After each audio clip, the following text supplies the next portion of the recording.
Namaste everyone, I am Dr. Sangeeta Gautam and this is BSc B.Ed second semester class of colloidal state.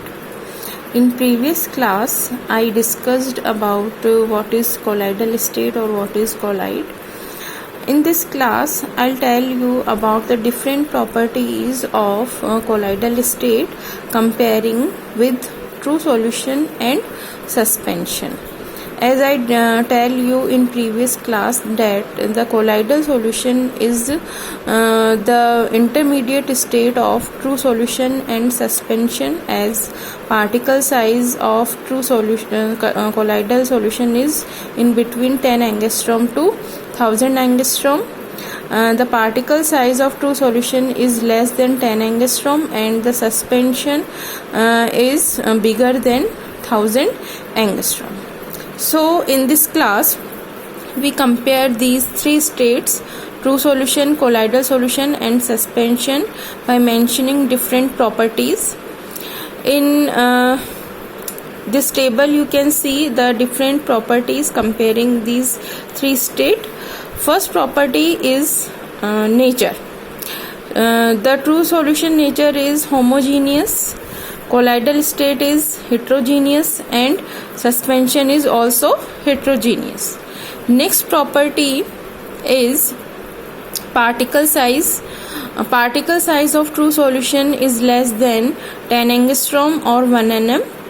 The particle size of colloidal solution is 10 angstrom to 1000 angstrom and the particle size is greater than 1000 angstrom or 100 micrometer.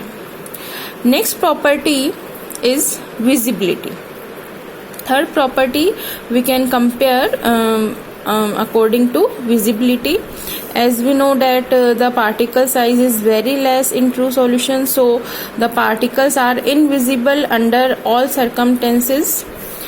In colloidal solutions, particles are invisible in normal conditions or normal microscope, but particle size can be observed under ultra microscope.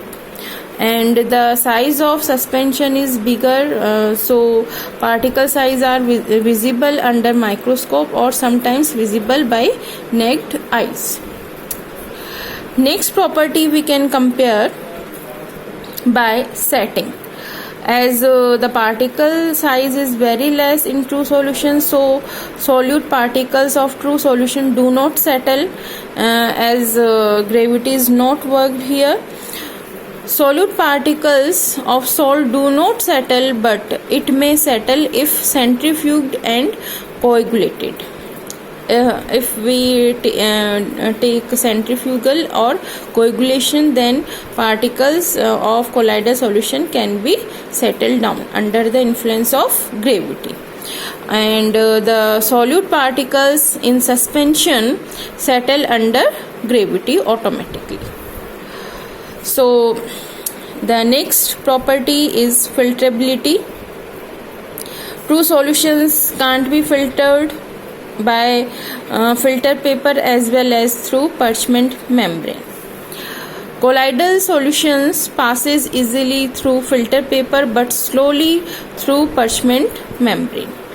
And the suspension does not pass either through filter paper or parchment paper. So you can understand this property. True solutions are not filterable.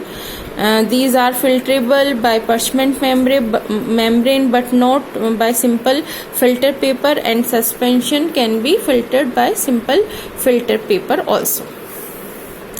Next property is Tyndall effect and Brownian motion, Brownian movement. These two properties are especially used for colloidal solution, as colloidal particle shows these two effect, Brownian motion or Tyndall effect. Tyndall effect in true solutions not observed, as do not scattered light. In colloidal state the particle scattered light, so phenomena is known as Tyndall effect. And in suspension do not show Tyndall effect. So only colloidal state shows Tyndall effect as they scattered light. as well as Brownian motion. In true solution, do not observe Brownian motion. Colloidal solution shows Brownian motion, and suspension also shows Brownian movement. So hope you understand these properties in true solutions, colloidal solutions, and suspension solutions. In suspensions, according to their particle size. Thank you so much for watching this video. Stay home, stay safe.